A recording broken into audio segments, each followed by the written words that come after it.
કચરો કયા રંગના ડસ્ટબિનમાં નખાય તેની સમજ આપીશું.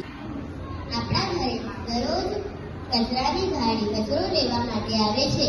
તેને આપણે કચરો વર્ગીકરણ કરીને આપવો જોઈએ. અલગ અલગ ડસ્ટબિનમાં કચરો નાખીને આપવો જોઈએ. આ બ્લુ ડસ્ટબિન છે, તેમાં સૂકો કચરો નાખવો જોઈએ, જેવી રીતે કાગળ, પેપર્સ અને પ્લાસ્ટિકના કચરા જેવી વસ્તુઓ નાખવી. લીલી ડસ્ટબિન છે, લીલી ડસ્ટબિનમાં ભીનો કચરો નખાય, જેમ કે શાકભાજી, બગડેલા શાકભાજી, બગડેલા ફળ, ફળના છાલ, શાકભાજીના છાલ, લીલા પાંદડા, આ બધું લીલી ડસ્ટબિનમાં નખાય.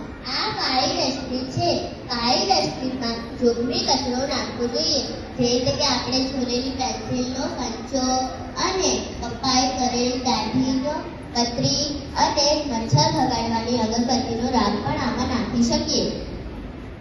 આ રેડ ડસ્ટબિન છે, એમાં સેનિટરી કચરો નાખવામાં આવે છે, જેમ કે સેનિટરી પેડ, નાના બાળકોના ડાયપર, મોટા લોકોના ડાયપર વગેરે જેવી વસ્તુઓ આમાં નાખવા આવે છે.